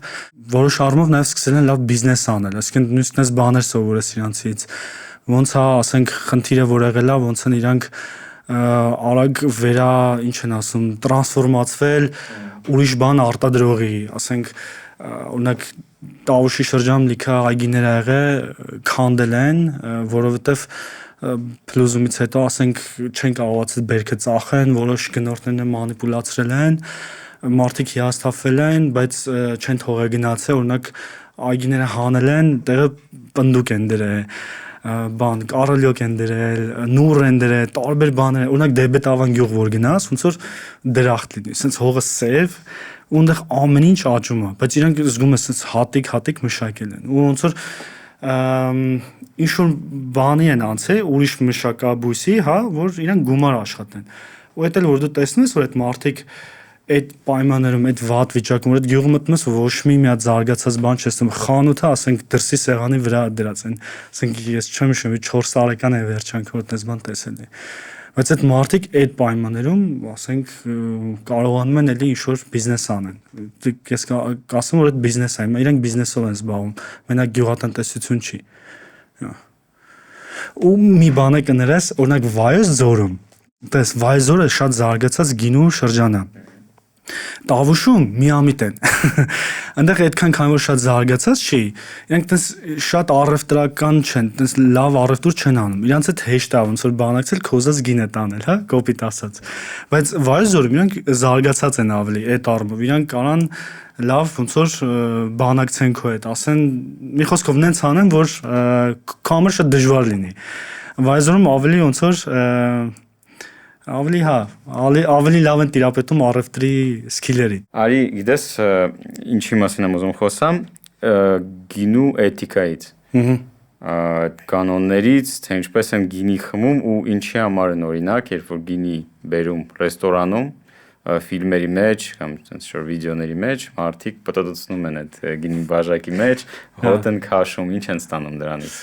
Շատ տարբեր վերսիաներ եմ լսել։ Ես կփորձեմ հնարավորինս շատ անկեղծ չլինեմ, որպեսզի շատ տենց սոմելիաներ ինձ չկարկոցեն, բայց հա, փորձեմ ճիշտ պատասխանել։ Դե ոնց որ երբ որ գինին լցվում է բաժակում, հատկապես կարմիրի դեպքում, ինքը քանի որ երկար ժամանակ կարող շիշի մեջ մնացած լինի, դու իր ամբողջ հոտերը չառնես, պարզապես լցնեն ու հոտ քաշես։ Դրա համար պետք է մի քիչ պտտես բաժակը, հա, որպեսզի օդահարվի, այդ ընթացքում կարաս գույնն էլ ուսումնասիրես, որտեվ գույնից որոշ բաներ կարա ակնհայտ լինի կամ այդքան ակնհայտ չէ, որոշ բաներ հուշ է, ասենք մոտավորապես հասկանաս քիչքան 5-ին է կամ տակար տեսելա թե չէ, մոտավորապես գուշակես, հա, բայց այդ 100% չես կարող ասես գույնից։ Ու երբ որ օդահարում ես, թթվածնի հետ ինքը շփվում է, իր հոտերը բացվում է, ու այդ ժամանակ արդեն դու կարողանում ես իրան լիարժեք ոնց որ դատես, դրա համար պետք է պտտես։ Սկամի նման մի բան է, որովհետև հիշում եմ պատմությունը, որ մեկին արտասահմանում ձերբակալել են դրա համար, որ ինքը վաճառել է էժան գինիները շատ թանկ գնով, ասելով, որ դա ինչ-որ շատ հին կրաֆտ գինիներն են, ու մարդիկ, էքսպերտները չեն տարբերել այդ գինիները թանկ գինիներից։ Գիտես, իրականում հա, տենց մի հատ research էլ կարված, եթե չեմ սխալվում, Հարվարդի ոնց որ կողմից թե համատեղ են արել, տարբեր գիններ են կույր համտեսարը, գները վրա են գրված ու դու տեսնում ես, որ ինչ գինի է, բայց դե չգիտես, սպիտակ է եւ այլն, ու մի հատ տենց են ոնց որ գնահատե, մարդիկ գնահատել են, իրանց կարծիքը գրել են ու այդ նույնը արել են առանց գների։ Ու արդյունքում ստացել են ամենաէժանն ու ամենաթանկը նույն գնահատականներն են ստացել։ Այսինքն այդտեղ իրականում կա այդ մասը, որ նայած թե ոնց են մատուցում քեզ, նայած այդ բային, օրինակ չգիտեմ, սոմելեն կամ մատուցողը քեզ ոնց է այդ մատուցում, ոնց է ներկայացնում, այդ ահագի մեծ դեր է խաղում, այդ կարևոր է։ Բայց մյուս կողմից է ես կողմ եմ, որ ոնց որ պետք չի շատ ծայրեղացնել, ոնց որ կարելի է գինին պարզապես վայելել ու մինիմում ուղղակի բաներ ներկայացնել գինու մասին, մնաց թողնել, որ խմողը ուղղակի վայելի։ Հետո ինքը սուբյեկտիվ է, կամ որ ինքը որակական է, ոնց որ ոչ թե քանակական ինչ-որ բան է, այլ ոնց որ կարծիք է, որը սուբյեկտիվ է, ու բնականաբար եթե այդ կարծիքը ոչ ռացիոնալ բան է, ոնց որ ամեն ձևի կարելի է կոպիտ ասած մանիպուլացնել, հա։ Նույնիսկ հա ասա։ մի բան էլ ավելացնեմ, կա օրինակ ոնց որ ամեն գինու համար կա իր բաժակը, հա, ամեն խաղողի համար կա այտենց ոնց որ պնդում, որ ամեն գինին պետք է իր բաժակով խմես։ Հիմնականում համաձայն եմ, օրինակ ես սպիտակին է իրա, ինչ որ բաժակը կա, կարմիրին է իրանը, բայց նաև կա ըստ խաղողների տարբեր բաժակներ։ Այսինքն եթե բաժակը մի քիչ սենց է, ուրիշ ձև է, մի քիչ սենց է, ուրիշ հոտեր է սառնում ու կա նույնիսկ ոչ թե wine tasting, կա glass tasting, որ նույն գինն է տարբեր բաժակներով ես փորձում ու երբ որ իրոք դու խմում ես, տարբեր հոտեր համեր է քո մոտ տպավորում, բայց իրականում կա մի հատ էլ ուրիշ հետազոտություն, որ այդ նույն բանը արել են կույր, ոչ մի տարբերություն չեն նկատել։ Այսինքն հա, որ կարաս ուղղակի խմես, բաժակի մեջ լցնես ու կստացվի գինի։ Կարաս, հա, բայց ոնց որ այդ էլ մի հատ ուրիշ ծայրահեղություն է, այսինքն ոչ պետք է այն ծայրահեղությունը գնել, ոչ էլ այն, ուղղակի ոնց որ մինիմում ոնց որ պայման կա, ասենք նորմալ գինու բաժակ լինի, շատ ապակին բարակ լինի, որովհետև դու երբ որ խմում ես, նաև էսթետիկ ինչ որ հաճույք կա, երբ որ շորթերիդ վրա հնարավորինս բարակ լինի ինքը, որ չգիտեմ, համերը ավելի հաճելի է քեզ տենց ու վիզուալը որտեվ ազդում է, չէ՞, նույն ուտելիքը դու եթե կույր ուտես, բնականաբար այդքան համեղ չի լինելու, չէ՞։ Հիմա նույնն էլ դա։ Հիմա ինչի հետ ուտենք։ Սպիտակը, ասում են, պանիր, կարմիրը, միս։ Իրականում ինչ է ուզենաս կարաս ուտես, բայց հա, ոնց որ կա գրագետ ոնց որ համադրություններ տարբեր գինների հետ, մենակ ուղղակի պարզապես կարմիր ու սպիտակ գինիով կողմնորոշվել ընտրելը, մենակ դրանով կարող քիչ լինի, կարաս նույնիսկ խորանաս, ասենք եթե գինին շատ թթվանություն ունի, լավ կլինի ինչ որ ձկան հետ փորձես, ավելի հաճելի կլինի կամ բայց ոնց հասկանամ որ ինքը լավ թթվանություն։ Կամ մի հատ շատ լավ app Vivino, կներեք, Vivino, հա, խառնեցի։ Vivino կոչվում, այնտեղ կարաք ռիվյուները նայեք, մոտավորապես հասկանաք մարդիկ ինչ համեր են բնութագրում, ըստ դրա հասկանաս ինչ սննդի հետ համադրես։ Որոնք են 3 գինիները top քո համար։ Լավագույն հայկական գինիները շուկայում top 3։ Հա, տենց բաներ։ Բայց դու շփանց պետք է ասես։ Այս ձայնագրվում է։ Դե կարելի է փորձել օրինակ, եթե չեք փորձել Old Bridge-ը։ Հայկականն է։ Հա, 5 ամուրջ։ Հա։ Կարեք փորձեք կրյան, որ մաքսիմում հետաքրքիր ոնց որ պատմություն ունեն, իրանք ու հենց իրանք են ստեղծում, իրանք են չարչարվում ու գինները շատ հետաքրքիր է, արենի խաղաղից են օգտագործում, 5 ամուրջն էլ է այդտեղից ու որ լավ նաև պատկերացնես ալտերնատիվ ինչ գիններ կարելի է փորձել, նաև Trinity գինները, որ ասենք օրանժ գիններ փորձես, տենաս օրանժ գինները որն է, մենք ցավոք սրտի առայժմ չունենք, բայց գուցե ունենանք հետագայում։ Այդպես եւ այդ 3-ը, բայց վստահ եմ էլի կան, ուղղակի հիմա չեմ հիշում, ու ես սովորաբար անգամ ես 3-ն էլ չգիտեի, չեմ լսել։ Հա, իրանք հա հետաքրքիր գիններ են, էլի տենց ոնց որ քան mainstream չեն, բայց պոտենցիալ ունեն, որ կարան լավ տեղեր զբաղեցնեն։ Ու իրականում ես որ գնում եմ գինետուն, ասենք շուտ գինետեղ որ գինի խմում ես, հիմնական մաքսիմում փորձում եմ նոր բան։ Այսինքն ինչ նոր հայկական գինի է հելը, փորձում դրանք խմեմ, տեսնեմ մեջ ինչ կա, ինչ նորություն կա։ Ու բայց մի բան է ասեմ, ոնց որ իմ համար նաև շատ կարևոր է մաքսիմում նոր խաղողներ օգտագործեն, որտեղ մենք ունենք 300-ից շուրջ 300 մոտավորապես 300 կարող մի քիչ սխալվեմ խաղի սորտեր, բայց ասենք գինիների 90% ավելը ընդհանրապես 2 խաղող է օգտագործում Հայաստանի։ Դրա համար ես ավելի շատ խորհուրդ կտամ այն գինիները փորձեք, որոնք որ խաղողը ձեզ անհայտ է, ավելի շատ այդ փորձեք։ Իսկ ոնց հասկանամ։ Ուղղակի գրված է, եթե ասենք խանութում եք, պիտակից կարելի է հասկանալ։ Որոնք են այդ երկուսը։ Օրինակ Արենին է շատ տարածված, ինքը շատ լավ խաղող է, Հայաստանի ոնց որ խաղաղագործության պարտություններից մեկն է, որ տենց ինքը շատ նաև հայտնի խաղ է, ոսկեհատնն է շատ էլի տարածված, ոնց որ հիմնականում այս երկու խաղողների վրա են նստած։ Ընդ իհարկե կան այլ խաղողներ, ասենք անգուն, կա ասենք մուսկատ եւ այլն հաղթանակը, բայց որ մենակ այդ խաղողներն օգտագործում, ոչ թե բլենդ անեն, հա, գինիների մեջ, հիմնականում արենին ու ոսկեհատնն է։ Դա համար ոնց որ դրանից դուրս կարելի է փորձել, ես չեմ ասում սրանք մի փորձեք։ Այն գինիները, որ ասացի, էլի սրա մեջ են, հա, բայց ավելի շատ նախապատմությունը տվեք, նոր բաներ փորձեք, նոր խաղողներ, որ ավելի տենց պոտենցիալ լավ հասկանաք։ Լսի, իսկ ո՞նց եք հայր անում մասնագետներին, որովհետև երբ ես խոսացել եմ ձեր մասնագետների հետ, ներկայացուցիչներ լինեն իվենտների ժամանակ, թե ուրիշ մարդիկ, թե sales manager-ներ, միշտ գերգրագետ են, գերտեղեկացված են, շատ հաճելի է իրենց հետ խոսալ, գիտեն ամեն ինչ համ ձեր բրենդի մասին, համ պատմությունը, ընդհանրապես գինու ու տեղյակ են տարբեր երկրներում, տարբեր գինիներից, ամեն ինչից կարող քեզ տեղեկացնեն, պատմեն ու շատ հաճելի է իրենց լսել։ Ոնց եք գտնում այդ մարդկանց։ Շնորհակալություն։ Իրականում մեր թիմը իմ հպարտությունն է, ես շատ ուրախ եմ մեր թիմի համար։ Մեր համար ոնց որ ավելի կարևոր է իրանց այն արժեքները կամ այն հմտությունները նաև, որ իրանք ավելի նվիրված լինեն գործին, սիրեն ու շատ լավ մարդ լինեն։ Բնականաբար դու էլի նայում ես իրանց հմտություններին, ասենք, չգիտեմ, մենեջմենթից լավ չի, վաճառքից, մարքեթինգից ինչ գաղափար ունի եւ այլն, բայց մեր համար ամենակարևոր բաները իրանց այդ նվիրված լինելը, գործին նայեն,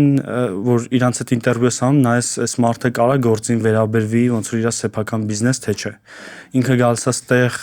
որ մի ժամանակահատված, ասենք մի տարի, 2 տարի աշխատի ու գնա այլտեղ, որը էլի օքեյ է, բայց մեր համար ոնց որ նախապատվությունը իրանք արդյոք կնայեն սրան սեփական բիզնես թե չէ։ Եթե դրան նայում են, մնացած հարցերը լուծվող է։ Ու մեր մոտ ոնց որ ազատություն է, մենք մեր թիմը remote է, հեռա, ասենք ամենասկզբից տենց ենք աշխատել, իհարկե պետք է հանդիպում ենք գործան կամ քաղաքում ինչ-որ միտեղ ու full ազատություն է, մենք ոչ մեկին չի կառավարում, չի վերահսկում, ասենք ժամը քանիսից ենք աշխատում կամ այսօր ինչ արվեց եւ այլն, դες բան չկա, ասենց լրիվ վստահության վրա հիմնված, իհարկե մենք ունենք, ասենք ամեն առավոտ մենք մի հատ stand-up ենք անում 20 րոպեով, ինչ-որ տենց գրաֆիկով բաներ ունենք, բայց մեր թիմում մաքսիմում ազատություն է տված, այն ազատություն, որը որ դու կունենայիր քո սեփական բիզնեսը անելուց։ Ու ես կարծում եմ, որ վստահ եմ, որ հենց դա է հիմնական բանը, որ իրանք արդյունքում դառնում են այն կամ մեր ոլորտից իմանում են այն, ինչը որ պետք է իմանալ։ Մարդիկ կան, որ արդեն որոշ գիտելիքներով գալիս են, բայց մենակ դա բավական չի, իրանք ոնց որ այդ նվիրվածությունը որ ունենում են, իրանք նենց են խոսում, ոնց որ հենց իրանցն է։ Հա, հստակ։ Ու իրականում իրանցն է, որտեվ հա մեր մոտ էլ մենք մաքսիմում թափանցիկ ենք, մեր թիմը ամեն ինչից գիտի, այսինքն մեր մոտ խթանվում է ամեն ինչ թափանցիկ արվի, ամեն ինչ ոնց որ collaborate արվի, share արվի, դոկումենտները ամեն ինչ, որ մաքսիմում ինքներս իրար կարողանանք փոխարինենք, երբ որ ոնց որ կարիքը կա, ու մաքսիմում ոնց որ մարդիկ ազատ իրենց կան։ Դու stand-up բառը ասեցիր, հիշեցի, որ դու IT-ից ես։ Հա, Ոնց եղավ այդ switch-ը։ հա, Ոնց փոխեցիր ոլորտները։ Ու չես փոշմանում։ չէ, ընդհանրապես դե ոնց եղավ, որ պետք է ընդունվեի համալսարան, արդեն պարապում էի ֆիզիկա մաթեմ, ոնց որ հա, ես պետք է գնա գինեգործություն, իմ papan էր տենց ուզում, ինչպես մեր բոլոր երեխաների համար, մենք 3 երեխա ենք, ես, քույրս,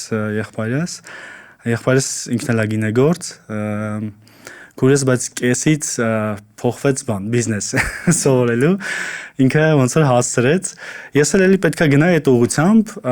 բայց վերջի պահին, որ արդեն պետք է գործերս տայի, գիտե որ ֆիզիկա մաթեմ պետք է այդ պարապել բան, անին քույրս ոնց որ նենց արեց, ես ինձ համոզացրեց որ գնամ բան, IT ուղղությամբ, կիրառական։ Ու տենց ոնց որ այնտեղ իմ ոնց որ մուտ գործելը IT-ն հետ ա եղել, այդտեղից սովորել եւ այլն, հետո աշխատել ու այդ ամբողջ ընթացքում միշտ մտածել եմ, ես պետքա այնպեսի գործով զբաղվեմ, որ համատեղեմ մեր բիզնեսի հետ։ հա, ոնց որ իմ մոտ sense դրված էր դա։ Իրականում ոնց որ կարելի էր ուրիշ ձևի մտածել, բայց ես այդ պահին մտածում որ ես ամեն ինչ պետք է անեմ, որ ինչ գործ ես գտնեմ, պետք է համատեղեմ մեր գինու բիզնեսի հետ, որովհետև դե այդ ընտանիքի բիզնեսն է, պետք է այդ պահել, պետք է այդ շարունակել, պետք է ամեն ինչ անել, որ չէ, բա ով շարունակի, պետք է դու շարունակես, հետո մյուսները եւ այլն։ Այս դասիրակությունն ա եղել իր բոլոր լավ ու վատ կողմերով, հա։ Ու ես երբեք չեմ աշխատել որևէ ընկերությունում ստեղ ու միշտ ոնց որ remote եմ եղել։ Այսինքն remote ծրագրավորող։ Հետո միջև Տուշպան մեր ուսանողական ընկերներով մեր ստարտափն էինք անում։ Դա ոնց որ իմ առաջի քայլն էր ձեռներեցությունը ու այդ ժամանակ ոնց որ ես հենց զգացի որ ինձ հենց էսա դուր գալի որ ես ոնց որ ամեն ինչ անում ենք ստեղ խնդիրներ կա մեծ խնդիրներ ես ուզում լուծես ուզում ես ցույց տաս որ դու հաստատ կարաս անես ու քեզ ավելին է պետք ավելի մեծ բան ես ուզում անես ոնց որ հիմնական ձգտումը տեղ է բայց այդ պահին ոնց որ չես մտածում գոյատևելու մասին չես մտածում առասարակ ճիշտ փող աշխատելու մասին ոնց անես որ դու փող աշխատես ոնց անես որ դու ունենաս քո առաջի գնորդը որ քեզ աուշտ ես էսի կանեմ այս մտածելակերպով ես բան դե մենք էլ ոնց որ երիտասարդ էինք շատ բան չէինք հասկանում առաջի անգամ էր ու 3 տարի այդ մեր ստարտափի վրա էինք աշխատում Google սերանն է դել ինքը ոնց որ carpooling-ի պես մի բան էր հա շատ չբացեմ, չխորանանք այդ ուղղությամբ, եթե carpooling-ը ինչ է։ Լավ, ուրեմն դե այդ ժամանակ մենք ոնց որ ուզում էինք խնդիրը այն էր, որ ուզում էինք լուծենք, որ մարդիկ ավելի էժան տեղափոխվեն մի տեղից մի տեղ ու եթե դու վարորդ ես ուղևոր գտնես, ճանապարհը ծախսեք, կիսեք։ Ու մենք ուզում ենք ամեն ինչ կիսենք, այսինքն այդ կարող լինի տաքսին, կարող լինի հենց քո սեփական մեքենան, ու բոլորը կարող են կիսեին։ Դու կարող ես համ վարորդ լինեիր միաժամանակ համ էլ ուղևոր։ Ու ուղղակի մեր app-ի մեջ դրա այդտեղ ոնց որ post էիր անում, մարդիկ քեզ կպնում միանում էին։ Մեր շուկանը Պարսկաստանն էր, Թերանը, որովհետև ի զարմանս մեզ Թերանը այդ մշակույթը արդեն ունի։ Ոնց որ իրանք առանց տեխնոլոգիաների անում էին carpooling։ Հիմա իհարկե չգիտեմ ոնց է, բայց այդ ժամանակ 10 տարի առաջ էր։ Մի խոսքով դրանով ոգևորված հենց օր ու գիշեր աշխատում էինք ու մենք fail արենք։ Ոնց որ չձգեցինք, որովհետև ոնց որ ֆինանսապես էլ ռեսուրս չունեինք, մենք շատ սխալներ արեցինք, բայց լիքը բաներ սովորեցինք։ 3 հոգով էինք, մեր երրորդից մեկը ասում էր մենք բանը successfully failed, ոնց որ բարեհաջող մենք ոնց որ ոդի շատ լավ խոսքեր ինքը որ ասում էր, որովհետև դու երբեմն ոնց որ ձախողում ես, բայց դու այդքան է վստահ չես, ձախողեցիր թե չէ, որովհետև դու բոլոր հնարավոր տարբերակները չէիր փորձել, իսկ այդ հաջողված ձախողում էր, որովհետև մենք ամեն ինչ արել էինք, ամեն ինչ ու ոնց որ վերջում չձգեցինք ու որը լրիվ օքեյ է այդ ժամանակ էլ համեկս տարբեր ուղղությամբ գնացինք մեկը մի հատ ուրիշ ստարտափի միացավ մյուսը դուրս սովորելու ես էլ ոնց որ ուզում էի շարունակել որտեղ այդ ձգտումը որ ունենայինք այդ գնորդը որ մենք ոնց որ կարողացանք մեկին ծախեինք էսի շատ մեծ էր ոնց որ այդ ցանկությունը էլի ու այդ ժամանակը մեր դե գինները շուկամ չկար, ես որ ոնց որ այդ ժամանակ հայկական գինները արդեն ոնց որ ուշադրություն էին գրավում, զարգանում էին, դա էլ ոնց որ հնարավորություն էր հենց իմ համար ու քույրս էլ միշտ այդ տարիներին ինքն էլ բոլորս էլ ուզել են որ մեր գիները վերադարձնենք շուկա, ես ու Անին մեր տենց դեսիդենս պարկ անելով ոնց որ որոշեցինք որ պետքա բերենք շուկա, առանք շիշ 4000 շիշ, խցան, տարբեր ու այդ պահից սկսեցինք, այսինքն ոնց որ այդ անցումը IT-ից դեպի գինի տենց է եղել ու ես ոնց որ հասկացա որ ինձ պետքա այդ ինձ դուր է գալի այդ ձեռներեցությունը, հա, այդ բիզնեսով զբաղվելը ու էական չի ընդհանրապես IT-ը product-ը ինչա IT ոլորտում է, գինի է, առասարակ ինչա, ընդհանրապես էական չի, իսկ դուր է գալի այդ պլանավորելը արտադրությունից սկսած մարդկանց հետ շփվելուց միջև վերջի վաճառքը ամեն ինչ ու ասենք այսօր հիմա այդ արվում մեր ֆերմերների հետ աշխատանքը իրանք որ ընդհանրապես կապ չունեն, հա, ժամանակակից տեխնոլոգիաների հետ եւ այլն, բայց իրանց հետ խոսալը, իրանց հետ պայմանավորվելը ու հետո այդ նույն գործը անելը, բայց ուրիշ մարդկանց համար, ասենք, բարերում կամ ռեստորաններում։ Իսկ ոնց ես կարծում ֆիզմատը, ֆիզիկան մաթեմը քեզ ինչ որ բանով օգնել են այդ բիզնեսում։ Այդ պրոբլեմ լուծելը կարծում եմ ոնց որ նույն բաներն է, այսինքն ոնց որ Այսինքն այդ գիտնական մոտեցումը, հետազոտել, հետո փորձել գտնել լուծում, թեստավորել, դա IT-ից դա, հա, ուրեմն այդ պրոտոտիպ անել, հետո թեստ անելը մեր փրփրուների դեպքում տենց է եղել։ Այդ կասեմ ոնց, բայց նկատի ունեմ պրոբլեմ լուծելը, այսինքն դու օրինակ ծրագրավորման մեջ խնդիր ես լուծում, հա, ոնց որ ալգորիթմ ես գրում, որ աշխատի, մաթեմի մեջ էլի պրոբլեմ ես լուծում, բիզնեսում էլ ոնց որ անդադ դի խնդիրներ լուծես ու ոնց որ այդ պրոբլեմը ընդունել որպես մարտահրավեր, ոնց որ երբ որ տենց ստանում, ոնց որ դառնում է նույն բանը։ Հիմա այնտեղ կարող ուրիշ սկիլեր ես օգտագործում, բայց օրվա վերջում ոնց որ դու խնդիր լուծեցիր։ Դու խորհուրդ կտայր 2025 թվականին բացել գինեգործարան, սկսել մտնել այդ բիզնես, այդ ոլորտ։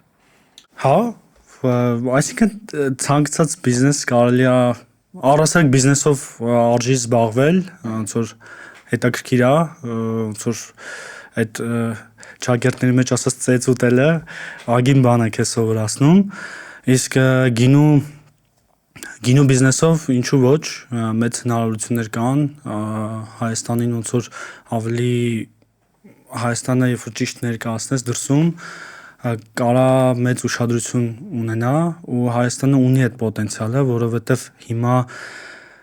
քան որ ոնց որ տենդենսները գնում ավելի ոնց որ բնական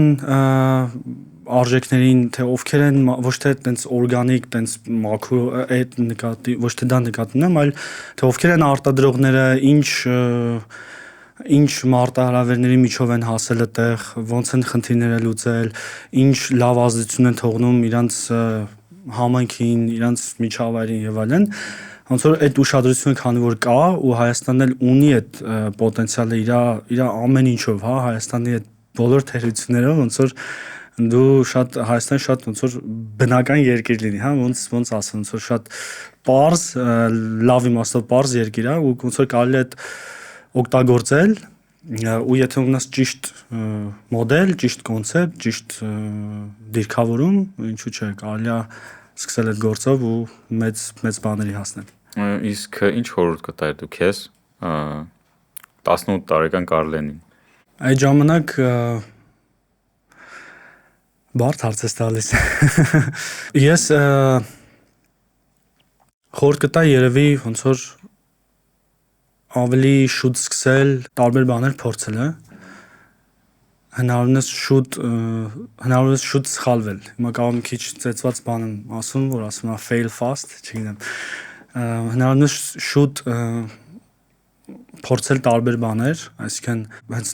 ոչ թե սպասել, ասենք 20-24 տարեկանում համարձակ ինչ-որ բաներ անել, այլ հենց ավելի շուտ ոնց որ սխալներ անես կամ ճիշտ բաներ անես, ավելի շուտ նոր բաներ փորձես, տենաս ճիշտ է թե սխալ է։ Այսինքն օրինակ նույն ստարտափը կամ նույն տարբեր, չգիտեմ, գինու հետ կապված գործեր կարելի է մաքսիմում շուտ անել ու մաքսիմում շատ բան անել, որովհետև այդ տարիքում ինչքան շատ անես, այնքան ավելի արագ կողնորոշվես ճանապարհը ճիշտ բռնելու։ Իսկ ինչ խորհուրդ կտայր սկսնակ բիզնեսմեններին։ Կենտրոնանան մարդկանց վրա, եթե ունենաս ճիշտ թիմ, ճիշտ մարդիկ, մնացածը ոնց որ կլուծվի։ Մերսի շատ։ Քեզ մերսի։